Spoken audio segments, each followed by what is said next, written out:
Good morning guys, so let's see. Sa Batangas tayo ngayon. Tingnan natin kung saan tayo dadalhin ng ating kapalaran today. Oh, say hi. Boss. Tayo lang.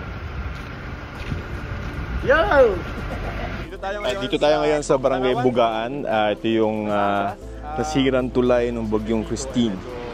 Nasa hilagang bahagi niya ng ating bansa na direktang tatamaan ng Batangas.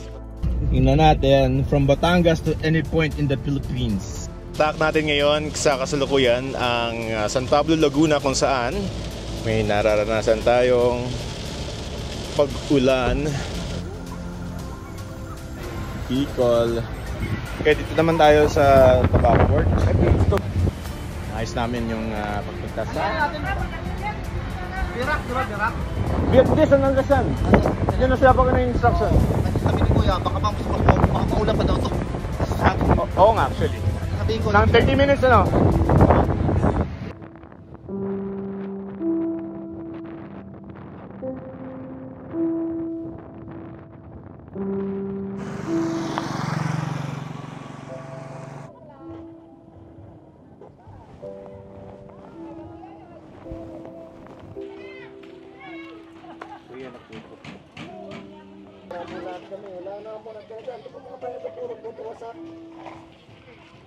Kumbaga,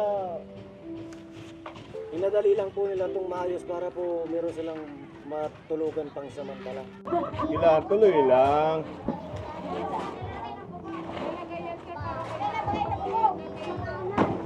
Yan ang gagawin yung bubong. Lalagay sa bubong, sir. Okay, dumating na si Pangulong Marcos dito sa Catanduanes para magkaroon siya ng yes ma'am, aerial inspection. Afternoon, sir. Pa? Joseph Murong ha? Yes, sir.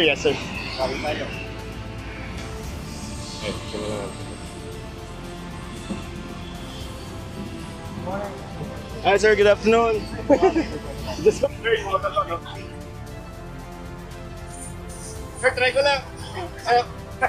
Mukhang baka po mahirap daw ang rebuilding dito. Hindi kaya sir, mahirap ang rebuilding na. Rebuilding sa rehabilitation. Kaya feel ng mukhang kasi ang according to sa observation natin at saka verify naman ni Gov na yung hangin talaga ang naging problema, kalakas ang hangin.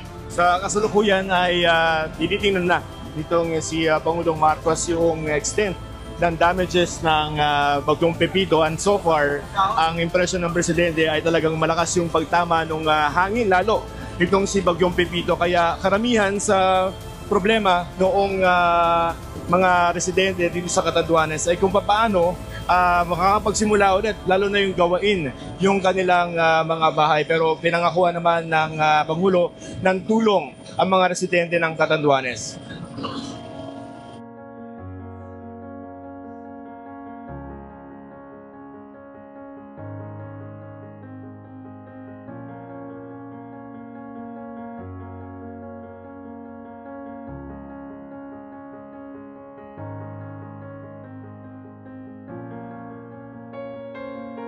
Laban lang, sabi nga.